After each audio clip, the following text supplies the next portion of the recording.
All right, we are live. Hello, welcome everyone. Happy Saturday evening. Good to see everybody here. I see you guys are already chatting in the chat, so welcome everybody. Feel free to let me know where you're joining in from. I see Susan's here today. Aviano, great to see you again. Erica's here in the house. Mackenzie, Ashley, good to see everybody. Happy Saturday. I hope everybody's having a great weekend. I'm having a good weekend and I'm enjoying it. And I'm excited for today's session. I hope you guys are excited. With my special guest I have today, I'll bring him on here in just a moment, but we're going to pick his brain and learn all kinds of great things. So I hope you guys are ready and prepared. And as usual, we are going to solve all the world's problems. So buckle up. We are going to get into it. But yeah, feel free as we're talking, you guys, if you want to just put in the chat, any questions that you have about things that we're talking about or even things we're not talking about, feel free to ask in the chat and we will try to address as many of those questions out there as possible in the time that we have as we're solving world's problems. So without any further ado, put your hands together for my special guest here today. Let me welcome him. I see him out there. There he is. Hi, Jabari. How are you doing? Hi, Jeremy. Hi, guys. How are you? Hope everyone's having a great weekend as well. Yeah, it's good to see you. Thank you for joining us. Thank you. I don't know. When was the last time we saw each other? It's probably been a little over a year, right? Yeah, I think about a year ago or so, probably when I first got to Aperture. So like maybe a year and a half, 18 months, we'll say, just to be on the safe side. I would think that sounds about right. Yeah. So you've been doing a lot of things, obviously, since the last time we spoke, the last year and a half. But before we get into all of that, if you don't mind introducing yourself to all those people that are viewing today that don't know who you are, if you don't mind introducing yourself and let us know maybe a little bit of your background. Sure. Happy to do so. Hi, guys. My name is Jabari Barrett. I am an agent over at Aperture Talent. Aperture is a full-service bi-coastal agency with offices in Los Angeles and New York. We are under the Wilhelmina Models umbrella. So they're a parent company, and Wilhelmina Models has offices in New York, LA, Miami, and London. But I'm primarily in our Los Angeles office, and I represent adult actors who do TV and film. I probably will start looking for some under 18 actors just because we've seen a bit of a shift in the industry wanting to hire some under 18, which I never thought I would see that day come just because of some of the parameters that puts on set with working with minors. But nonetheless, it's an ever-changing industry, and we all have to adapt with all the changes that are coming our way. As Jeremy and I just mentioned, I've been there for about a year and a half. My past experiences have been at agencies similar in size like this, or also larger as well. I've always worked at agencies that are very hands-on and use a manager type approach with their clients, which means, we help the clients with everything. We have continuous conversations with clients. We think communication is very important. It's always strange to me when people say, I'm scared to call my agent. It's a really strange thing to hear because they feel like you should be very comfortable with calling your reps. But we're very hands-on. We help with everything from headshots to resumes to haircuts to classes that you should take. So we are very much we are very much a hands-on type of agency. Have a smaller roster from comparatively to where I used to work by design. And I think this just gives me a lot more time and bandwidth to give that individualized attention to each and every client. But yeah, like I said, I mentioned I've been there for about a year and a half. We do have departments for commercials, theater, we have standalone theater, which we consider an equity department, and of course, TV and film as well. Wilhelmina does have a social media department as well, and of course, there's the separate entity of the models, the model agents as well. So that's a bit about me and Aperture. Nice. Well, very good. Well, congratulations on the new position. Obviously, you were not at that position when I talked last, so although you've been there for a while now. But so you obviously you touched on a few points, and I want to get to some of those points. But you're a very hands-on agent, is what you say. So, meaning that obviously there's different agents, and everybody works at their own pace, their own speed, or however they do it in the industry. But you're saying that you're somebody that will take the time to give a little more guidance to your clients than maybe somebody who isn't as hands-on.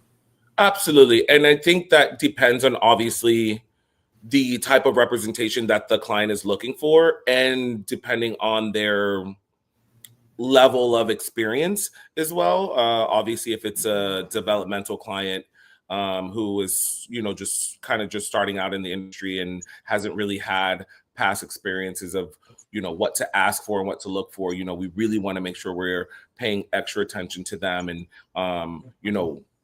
really kind of guiding them and holding their hands through this process of making sure that they feel as comfortable as possible on this new journey for them. But I will tell you, I have experienced clients who still feel the need to have that sort of hands-on agent style. And that's why some of them have been with me for 10 plus years Wow. that I've been doing this. So that's what I mean as far as being hands-on, just making sure that the clients know that I'm easily accessible, especially in their times of needs of work stuff, where they can reach out and I can answer any question that they may have. Right. Well, I love it. So tell me, were you growing up as a kid deciding that you wanted to be an agent? Was this your ultimate job? Was this your dream job? What's your backstory into actually landing a job at an agency? I actually grew up in the entertainment industry. I grew up as a dancer. I was a trained dancer my whole life. And then I went into the competitive dance world, which was from the age of like 7 till 18, of course, and then in college as well. But I always knew that I wanted to work in entertainment, and also always knew I wanted to live in Southern California for some strange reason. I always had an affinity for Southern California, coming out here, a few times being younger, just always gravitated towards this city. But I always knew I wanted to work in entertainment in some capacity. I just didn't know what capacity and how. In college, you obviously try out a few different majors or different occupations, as they call it. And I actually was going to go to law school, there was an agent that actually came out to speak at our pre-law fraternity and mentioned that you don't have to be an attorney to be a talent agent. And I was like, wow, okay, that might actually save me a lot of an additional stressful 3 years of unnecessary work. So once I kind of did a bit more background of these sort of jobs that I think I would feel great doing in the entertainment industry, that's when I landed on representation. Also, as I mentioned, growing up as an artist and growing up in the entertainment industry, a lot of my friends are still artists, and they would come to me all the time saying, I just don't feel like I ever have the proper representation. And this is when they've transitioned into the professional world as well. So they were like, I just don't feel like I have reps who understand me. And I think, being able to, be an artist yourself and being able to, kind of give them, I guess, tap into their mindset and give them advice of what I would do in that situation, and to make sure that they feel like they have some sort of creative outlet and creative fulfillment, is what ultimately led me to the world of representation. I tried out a bunch of other things while I first got out here. It was like a PA on reality TV shows, and like, some casting stuff as well. And, did the whole gambit of entertainment when I got out here. And I think the rep side really stuck with me, because I feel like that's where I could actually make a more impactful change, especially with my clients. And it was just also some of the journeys and the stories with certain clients, especially ones that I still have right now, that I was just like, this is the kind of journey that I want to go on with these guys. So nice. I love it. So you knew you wanted to be in entertainment. You just didn't know exactly which avenue. And obviously now, being on the agency side of things, you feel like that suits you really well, and you've been doing it for a while. So yeah. I mean, I will be 15 years in LA this December, which is so crazy. Nice. But yeah, I do feel like you should, if you're younger and you're trying to explore the entertainment side, not obviously on the acting side, but just to see if you want to work in this industry, you should definitely take a stab at several different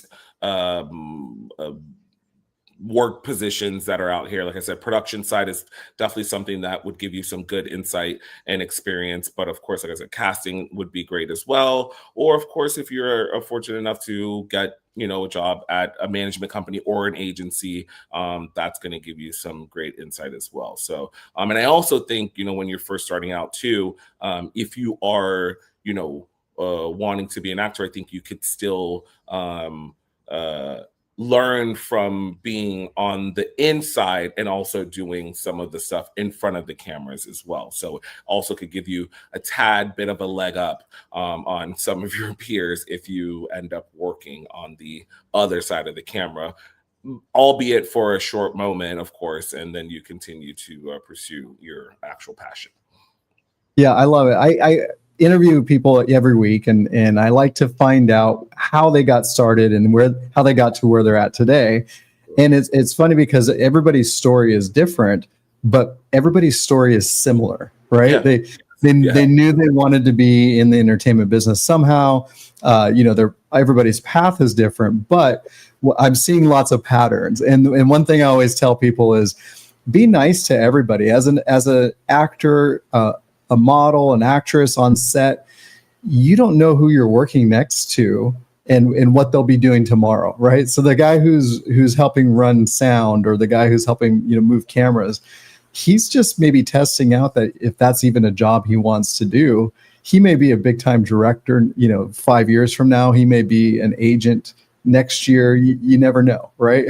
You never know, and that's been an ongoing philosophy for me, and just what I've been taught through the years that I've been doing this. You just always want to work with people that you like. So obviously just, be a likable person. But also too, when you get on set, make friends with everybody, speak to everybody, keep all of your call sheets.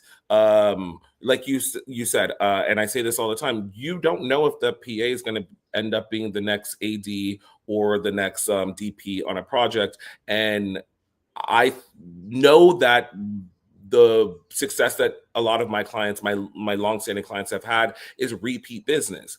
We love repeat business. So obviously, if people like working with you, they don't have to go through the whole process of reading and trying to set up sessions, whereas they already know that this person has done a stellar job, and we can just immediately plug them back into a role. So we very much I always encourage all of my clients, like you said, just to be kind and friendly and professional with everyone. And when you get on set, speak to everyone.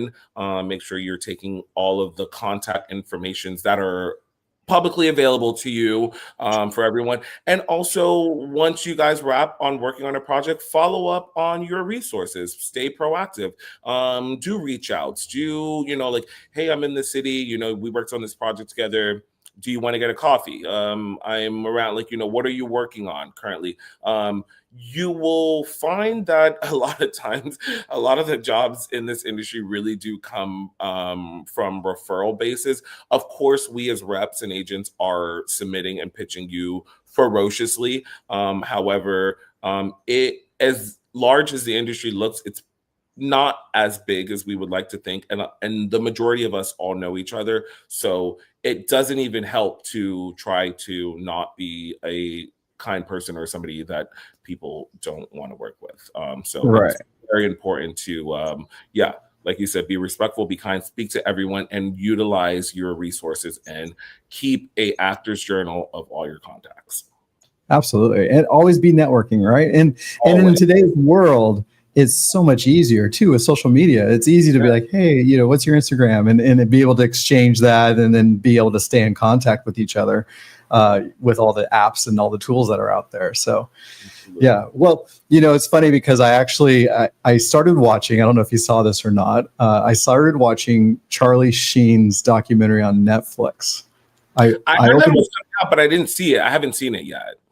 Yeah, so I opened up Netflix last night. I just decided, hey, I'm going to spend an hour of some time, relax a little bit, and it popped up. So of course, I'm intrigued, right? I'm sure a lot of other people are as well. And I used to wrap it briefly, by the way. So but you can please speak freely. Well, so anyways, the interesting thing though that I really did notice with I've only watched half of it so far, right? And kind of getting into his story is just the whole his whole network. Just the people that he knew, the contacts that he made. His first cameo on Ferris Bueller's Day Off, that was through networking. That was through friends of friends and people that he knew, and things like that. So his career kind of took off and launched due to the fact that he knew a lot of people or had contacts with a lot of people. And I think he was also like a pre-Nepo baby as well, because of obviously Martin Sheen. But I always thought it was smart of him to lean into that, because I mean, at the end of the day, why not, again, going back to utilizing the resources that you have. I'm sorry, I'm never going to be anyone to tell you guys like, hey, if you know somebody that works at a studio or in a network and they're a close family friend, yes, you should utilize that. In fact, please let me know about it so that way I can contact them. Right. Utilize that resource together. So it was smart on him to keep his name, unlike his brother, who tried to change his name and go by Emilio, and not want to be associated with the family.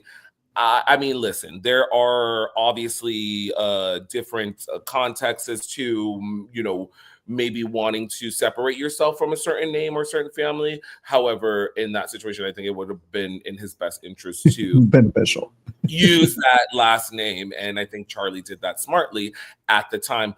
Of course, we know that, the progression of his career didn't, stay the way that it was. But everybody loves a redemption arc. I think it's always great to see, look at Lindsay Lohan right now is having a fantastic redemption arc. And she's obviously is and was very talented. I think we as a society, and especially in the entertainment industry, are obviously rooting for everybody, but we were really rooting for the people who we know are talented and actually really can do good work. And I think she's one of them. And I think Charlie has and will do good work in the future. And I hope that he stays on the right path. And like I said, we just love to see a happy ending story. Absolutely. Well, I haven't gotten to the second half, so I'm getting ready for that probably later on tonight. Yeah. So we'll see how that goes.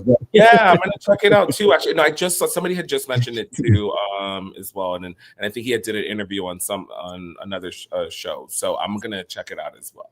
Yeah, I love watching those shows only because I love the backstories, and then obviously, like, I love hearing your backstory. I love hearing, where actors come from. I love hearing, how everybody gets involved, and, always be networking. It's funny because a lot of clients think that the end goal is to get representation. A lot of people out there that don't have a rep yet, that don't have an agent or a manager, they're sitting there going, how do I get an agent or a manager? And once they land one, they think, okay, that's it.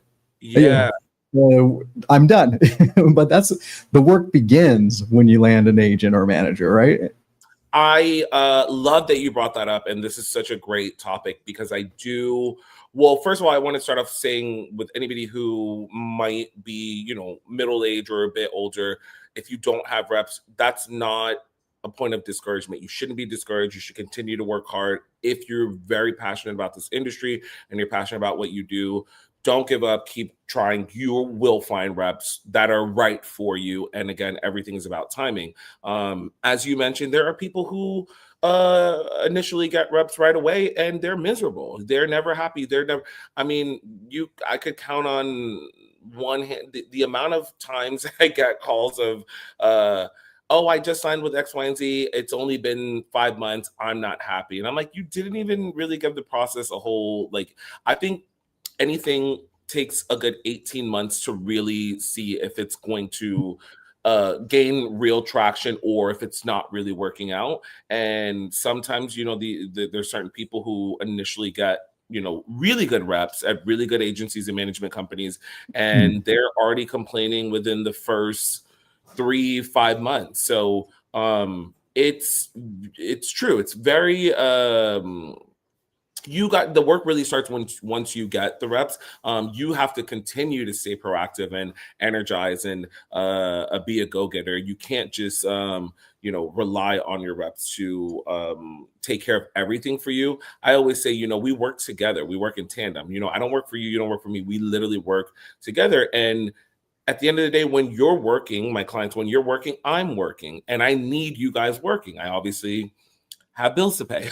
I obviously have a family to feed. So, and so do you. So there's no point in having any clients who, that we don't put as much effort and energy into as we would, say, for instance, a quote unquote high earner for that year. So I would really implore especially the some of the older actors who are getting into this maybe a little bit later than some of the younger ones, to never feel discouraged if you don't have current representation right now. There is management companies and agencies that will discover you and find you, especially when they need to, and there's always going to be a fit for somebody at an agency or management company that they don't have. So please don't ever feel discouraged. The younger ones, of course, you're young, you're coming up, so you don't really have to. I mean, I guess you probably do have expectations, but they're not as lofty as some of the other older client or the other older actors. But the younger ones, I mean, obviously you should stay very determined and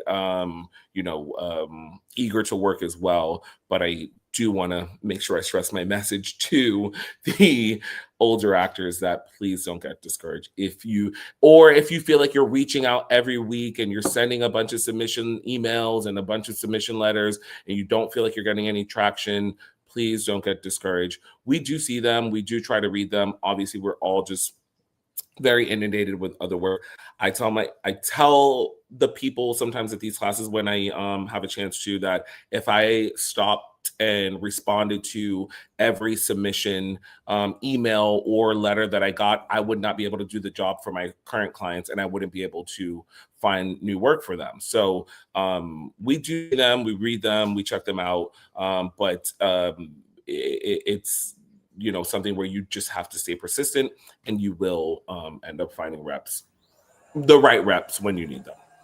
Right. Absolutely. And also, as a rep, our job is to try to grow our network, right? We try to get as many contacts as possible and know all the right people for our clients as much as possible. But the client's job too is, when you're on set, when you're working, is make those friends, because I'm not on set with you. You're on set and you're the one working.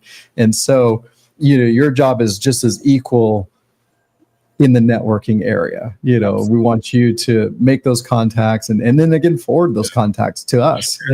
Please share them with us. And we can reach out, because again, there'll be a breakdown or there'll be something that comes out. And I know that the list that you just sent me, so-and-so is on that list. I can happily reach out to casting or go to directly to the source and say, hey, I know you worked with X, Y, and Z on this project. They mentioned you guys having a great time together. I've seen the footage, it looks fantastic, skip the whole casting process, just make my client an offer. So Right. yes, it's very viable and very helpful as well. Right. I love it. So tell me about, so where you work currently. You said you work kind of in the adult division. Is that? Yes. And explain to those out there watching, what does that exactly mean? Is adult like 18 plus, or what does that look like for you? Yeah, so adult is 18 plus, as you mentioned. There will be breakdowns that are released where they are, they're like 15 to play, 18 to play younger, and then it'll, say like, the age range was what they're looking for is for 15. So yeah, I mean, I've only really ever worked in the 18 and over space. I have worked at agencies where they've had youth department, and we've shared clients with our youth department as well. We don't have a youth department here at Aperture right now. However, like I said, there have been projects that have been coming out recently. Buffy, the reboot of Buffy, the new Buffy is 15. I think she just turned 16 years old, and she's the lead of the show. So the industry is obviously telling us, and there was not only just for her role, but there were other projects and other roles that called for younger. If you're going to cast the lead of the project as under 18, you need to have her colleagues be under 18 as well, Right. just because obviously you can't have any weirdness of anybody 18 if there's any romantic kind of scenes involved, that just would not be right. So yeah, we've found that we might need to expand just a little bit. I need to expand just a little bit more into maybe like the 16, 17 age range, because not only just Buffy, but I've been seeing a couple more projects that are saying we want true 16 or true 17-year-olds, instead of saying 18 to play younger. Right. But I still think that's kind of bizarre. But listen, any work that comes and that they're producing stuff is great. I just know that the budget and the tutors that they have to get and the limited hours that they could work would seem like it'd be a hindrance on production, but what do I know? You know what I mean? Like I said, this industry's changing every day, and maybe they've worked out a system where they can, work kids for at a decent time and make sure that they are properly educated and produce a good show, which is the hope. So for those people out there watching that really don't know kind of, how the industry works a little bit, typically we don't see when they're casting for somebody who's supposed to be 15 or 16, especially as a major starring role, that person's usually over the age of 18 because of all the restrictions involved, because obviously school, has a big role to play in all of this, and school's important and always comes number one prior to any work. And then, of course, chaperones on set and teachers on set and just all the extra entourage needed when you do have people under the age of 18 working on set. And then, like you mentioned, even co-stars now have to be under the age of 18. So typically, up until recently, most high school age lead roles in TV shows or movies or whatnot, usually these are older actors playing younger roles. And so now just recently we're seeing some changes taking place, and so it's interesting. It's this industry is always changing, always evolving, new things are popping up all the time, and it's an interesting time right now. I want to pick your brain since I have you here with me right now, since we're talking about changes in the industry. What is your opinion on how AI might change the landscape a little bit? Yeah, that's a good question. What I think is that they need to get a jump on it. I think it's the genie's already out of the bottle. So there's no putting it back in. So I think that we as an industry just need to see how we can make it as beneficial for all of us as possible. That's one. It is a bit daunting, just because you don't really. It had already been a little bit scary because of the strike, and how that was for SAG members, for union members, how that was supposed to have some protective languages in there, and I just don't think it was strong or binding enough. But I don't even know if they were able to do that, just because nobody knows this new frontier and how fast all of the AI is progressing. I do feel like real actors are always going to be needed. Real human being actors are always going to be needed, just because, at least for right now, you can very much tell the difference between an AI generated scene comparative to a real actor. It's really in the eyes is where you can tell the difference. But I know that they are getting better. I know that these programs are getting really skilled of also just making these things look a lot more realistic. But I'm of the mindset that we're just always gonna need real actors and real humans in certain productions. Obviously, stage is one of them. Theater is one of them. You're always gonna need. I mean, unless they get super good with the robots and holograms, then I mean, really, we're just all out of luck. I find that there are obviously some really cool advantages to using AI. However, for acting in particular, I think it's best to just stay with real actors and real humans for now.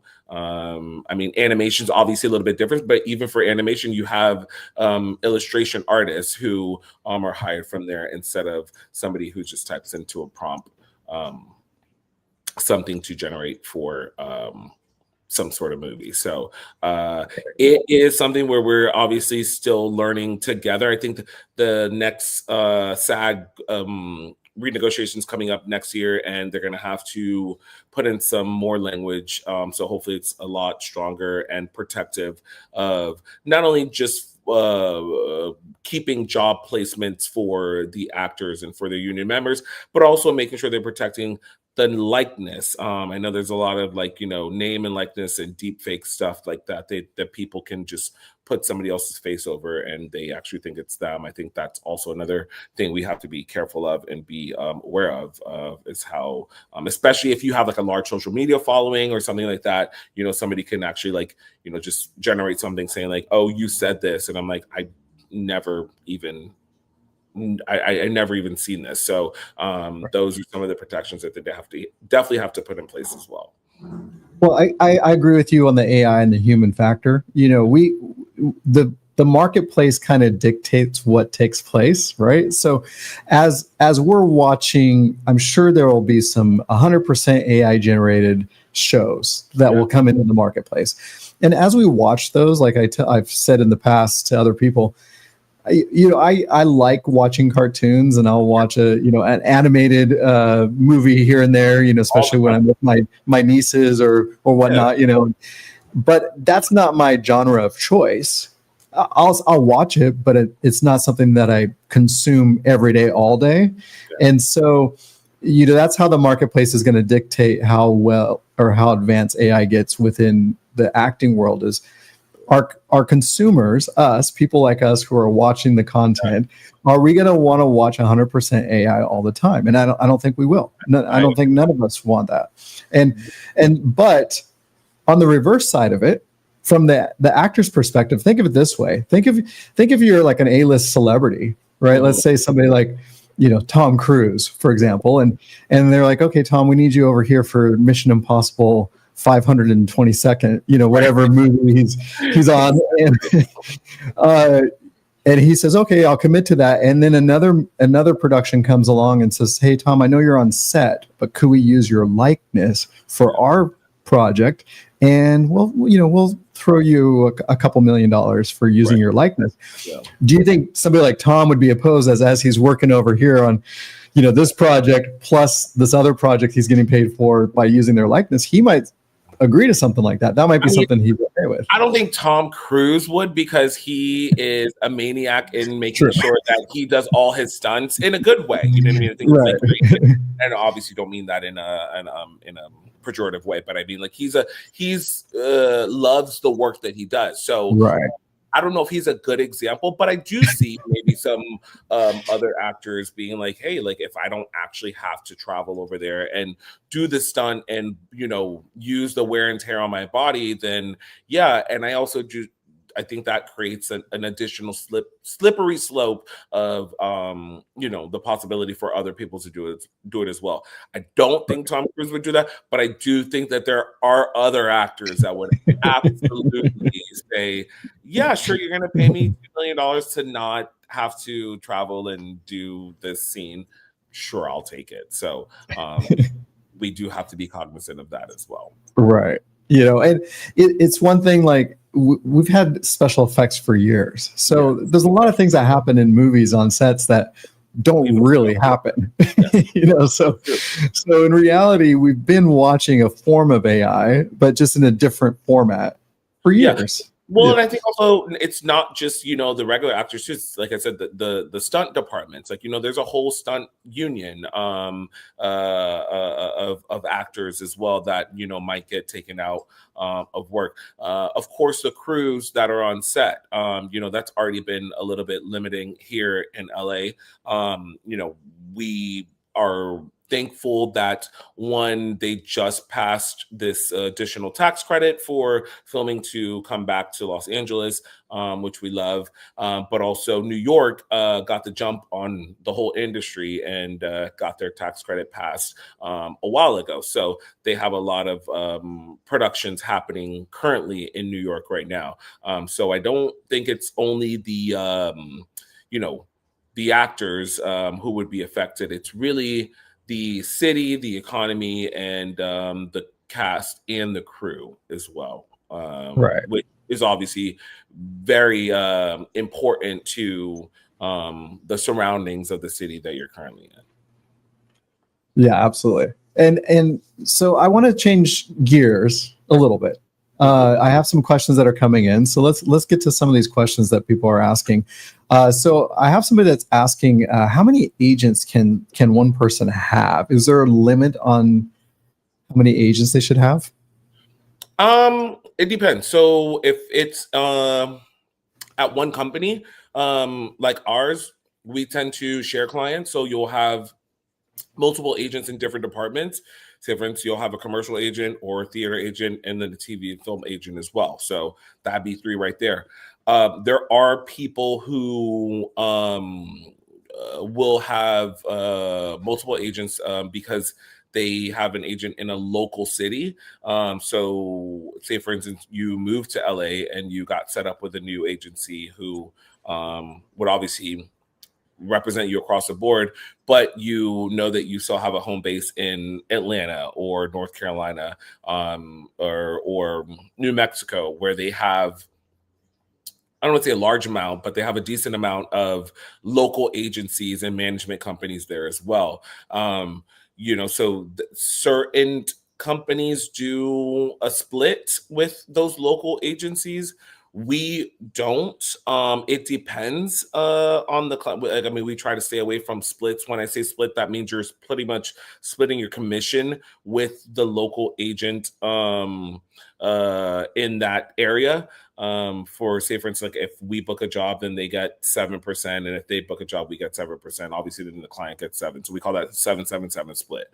That's not really something we're doing here at Aperture, but there are other agencies and management companies that will do that with other local agencies. But you can essentially have as many as you want. There's people who have international agents as well. There's people who have convention agents. There's people who have agents for any sort of world that they are gaining a decent, like some good employment from and making some good money from, where they want to make sure that they're separating themselves from having to do the back and forth and the negotiations with whoever their buyer is. But you can have as many agents as you want. Yeah, people don't typically like to share. Agents don't like to share when they have to split commissions, but you don't mind when a client has an agent that works in an area that you don't work in, right? So let's say a speaking agent, like you said, somebody who's booking speaking tours and guest appearances. You don't deal with that directly. So if they had a speaking agent, it doesn't bother. That would be totally fine. That would be totally fine. And in fact, I would want to be introduced to them. We would make, contact. And as I had mentioned before, communication is key. So we want to make sure that we have some sort of firsthand communication, especially emails. So we're sharing calendars when you want to book out, when you booked another job, what dates you're unavailable for. Those things are very important as well. So yes, you can have other agents, especially like I said, in other departments that we're not working in. And again, there are some agencies that will do a split with you in the same department as well. It's just not something I did that at my last agency, but we don't do that here just because we don't have enough clients on purpose to need to split with anyone, because I cover the whole globe. I cover New York, LA, all the South, the globe. I literally cover the whole world. So I wouldn't really feel the need to have to split any commission with anybody in a different market.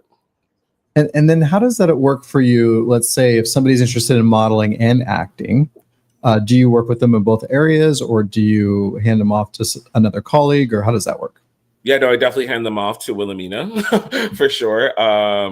Depending on where they're at, the Wilhelmina models are separate entities as well, as far as like the New York office and the LA office and the Miami office. Depending on where you are, is how you would end up with your agent there. It would be a referral, same way that they refer models to us. And for me, I mainly take on some of the LA models because I know that they're based here. However, if there's somebody that is transitioning or moving to another city, and I feel like they're viable, and like I said, I cover the globe, I'm happy to take a look at their materials and work with them that way. But yes, we that's a good thing about being at this company, is that we tend to funnel talent to each other all the time. So definitely beneficial, especially if somebody's an aspiring actor or model. Absolutely. Or wants to do both. Yeah, you get a wide range of options that are afforded to you. As far as, like I said, the modeling men's side, women's side, different cities, but also for Aperture, which we do all the entertainment for Wilhelmina. It would be TV, film, theater, commercials as well. So, and again, there's a social media department as well. That would be the benefits of working with us at Aperture, is that you get, if you are interested in modeling as well, we can introduce you to them. And like I said, they'll introduce us to their models as well. Now, speaking of modeling, I know we're touching on this briefly. I know that you don't work directly in that area, but would you recommend models to consider taking some acting lessons or some acting classes? Is that something that you encourage? Yeah. Absolutely. I mean, in fact, when we are, like I said, I've only been there for like a year and a half. I had to pretty much change the narrative of letting them know, like, we will help and take on, your clients, but we need to know that they're taking it seriously. This is, for the whole class, I think, 5 years ago, even 3 years ago, if you were just a good looking person, you could get by on just your looks and not need to really be a trained actor. That is not the case anymore. They are extremely strict, rightfully so, of making sure that they want trained actors who they think can carry the role and potentially a season-long show the whole way through. So the training is very important and it's imperative. And not only do we need to see it, and we're being a little bit more strict about like certain training. Obviously, we would recommend classes and certain places to go where we think you can get some better training. But it's not only just us. Casting is also looking into that as well, and they're also being forced by the studios and the networks to check into that as well. So do you ever bring on a new client, like somebody with no experience at all, or are you looking for, what type of experience Yeah, levels are you looking for? we have. I mean, so yes, I'm always open to developmental clients, and I think first and foremost, it's going to go based off of talent. You know what I mean? I think there's a charisma factor, or just star potential that immediately jumps out. That's going to be a benefit, of course. But again, it would be a conversation where I need to see you do a couple of self tapes. I need to see you do a couple of monologues. Like you got to see that there is some basic level of foundation that's there. Yeah, I like, as I mentioned, I think it would be easier, to like, oh, yeah, I can probably plug you into this co-star here or this there, which we don't really work on, but still, like, oh, I can get you like a couple of TV credits. It's just not that easy anymore. It's just a highly competitive market, with a lot of trained people who are rightfully so taking this a lot more seriously. So it's going to be in your best interest to have really good training under your belt. Now, that again, just like I said earlier, that doesn't come from a place of discouragement. You don't need to be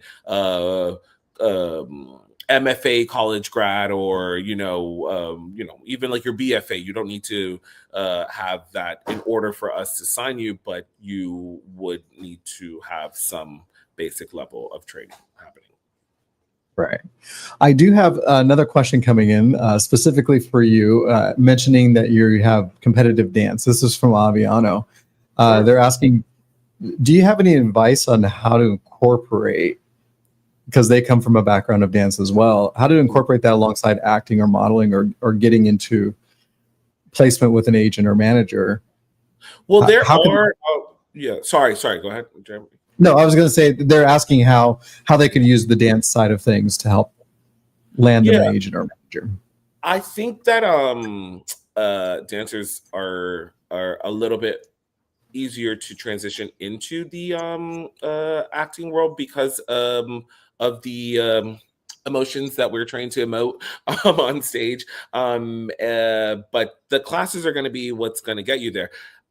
There are dance agencies in New York, LA. I think there's even some in Miami, or in other local regions as well, who do also represent actors for TV and film. So I think doing a bit of research on some of them, like the ones out here, like are MSA or Clear or Block. I know that they're primarily dance agencies, but they have a TV and film department, or a theater department as well. So that would probably be in your best interest, is to look at certain agencies or management companies who not only are dance heavy or primarily dance agencies, but have that separate component for TV and film and theater.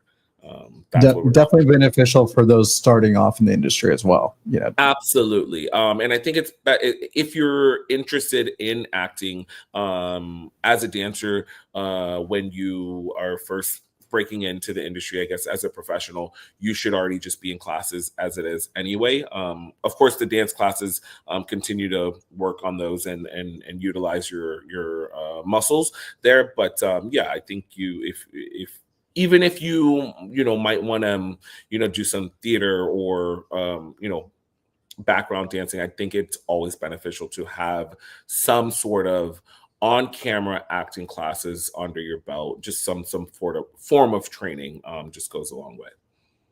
Absolutely. Well, what one piece of advice? I know we're kind of running out short on time here, but I want to ask you, if somebody's sitting out there today, they're watching, they're tuning in, they desire to get a rep, and maybe they live maybe in a small town somewhere. Maybe they're kind of in a remote area. Sure. What one thing would you tell them is going to help take a step towards that direction that maybe they could even start working on this week? Is there any piece of advice that you can give somebody? Oh, that's a good question, especially from like a small area. I mean, I don't know. Check out your local theaters.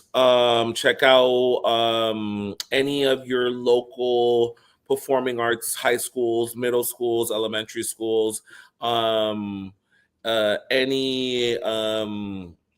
uh, theater programs that they might have, or if there's whatever's the largest city closest to you, maybe do some research about any classes or even some nonprofit stuff that they might have, that's just maybe community theater as well. I think work begets work. So if you're just doing some research and finding that, hey, there's an open role here, and I seem like I can get over there in enough time to do it, I think that's always going to be beneficial for you. The more experience and the more jobs that you book, or I guess do, that just gives you a lot more experience and a comfortability factor. Not saying that you have to add every and all things to your resume, but I think just getting that on set or on stage experience is just going to be a lot more beneficial for you. It's going to make you also feel a lot more comfortable to reach out to larger agencies and larger management companies, and maybe do some more showcases like this, or go to other acting and theater classes to get you the training that you need. Right. I think too, it's always good if it makes you a little bit nervous, maybe you should consider doing it. Right. So like, let's say if you do some research and you find there's a local improv class happening in your area and you think, oh, that makes me nervous to go to an improv class.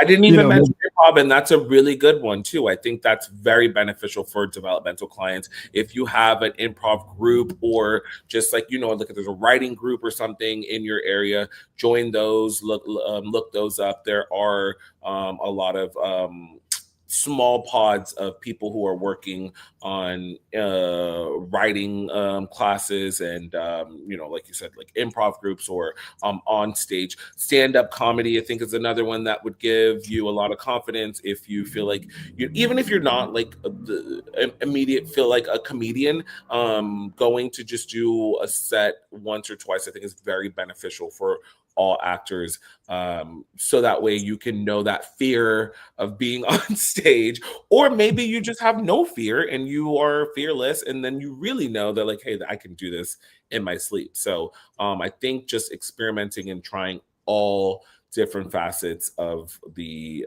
entertainment experience is going to be very beneficial for you, especially if you're coming from a smaller city where you're not exposed to or have the relatively available access to some of these larger productions. Right. And I love how you say work begets work. It's so true, though. And I always tell people, don't ever discount the small jobs, because what you get from it is really up to you. What you gain in your network, you gain in growing your contact list by being on this small project, could lead to extra work or future work. So never, even these classes, you're going to go to a class, you might feel nervous, but guess what?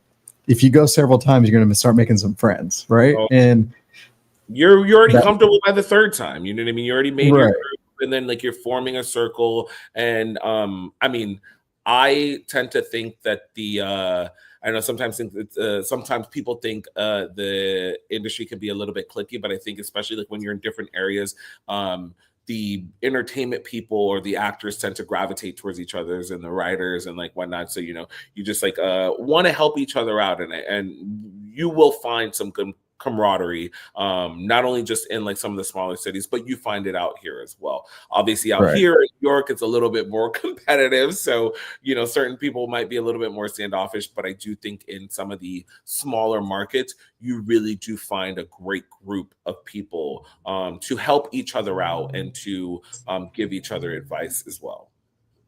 Right. Somebody's asking, what's the most rewarding aspect of your job? Oh, well, that's always a good question too. I mean, I would say just knowing that we've started on this journey together. Like, like I've mentioned a couple of times, I've had clients that have been with me for about 15 years right now. So just to see their progression. And I think for me, it's been for any of us who have come into this industry in the last 15 years, or excuse me, the last 5 years of the interruptions of COVID or the pandemic. Then there was a strike.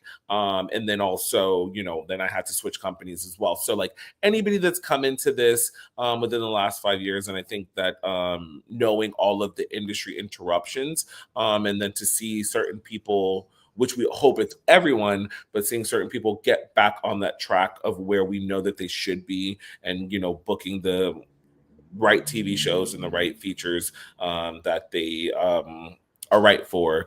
That's the most rewarding for me. It's just to start to see a lot of the hard work pay off, especially for my clients who I have been with for a while, who have been doing this for a very long time, and are starting to get the traction that I know that they deserve.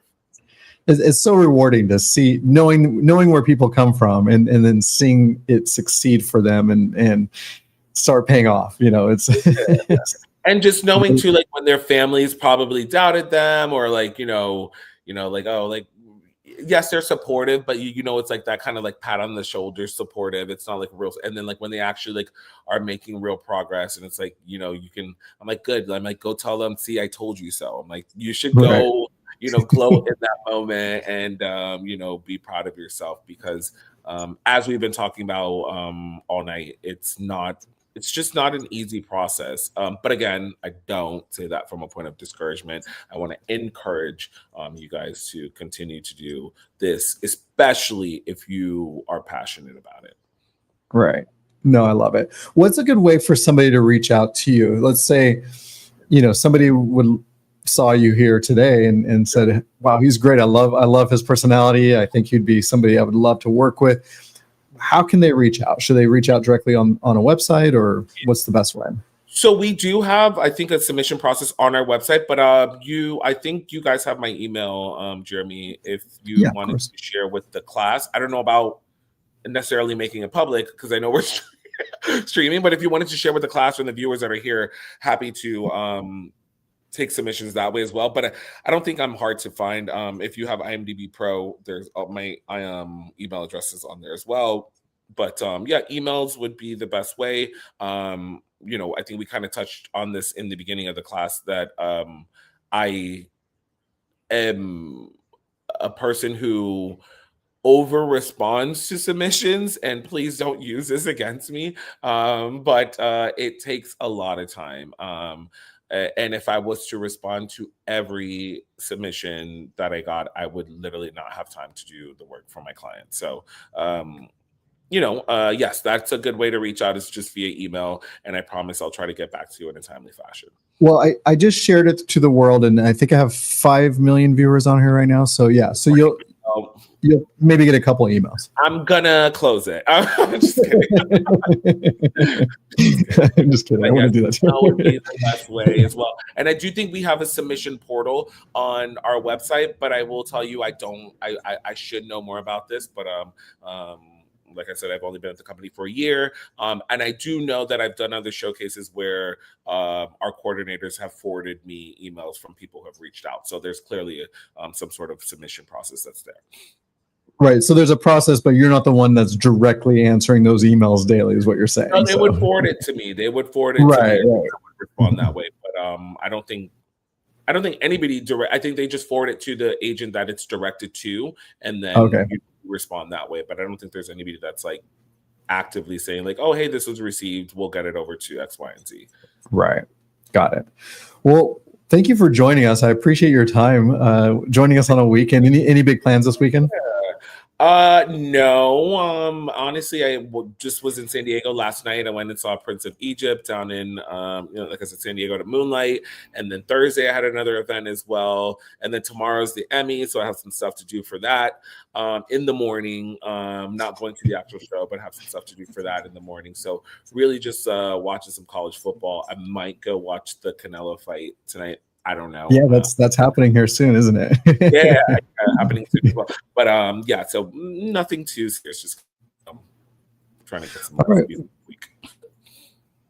Well, we appreciate your time. We thank you for joining us on a Saturday evening, a busy weekend for you, but enjoy the rest of your week. And thank you for letting us pick your brain. And I don't think we quite solved all the world's problems tonight, but we made an attempt. A little step closer. Just one step closer is all we can ask for. Exactly.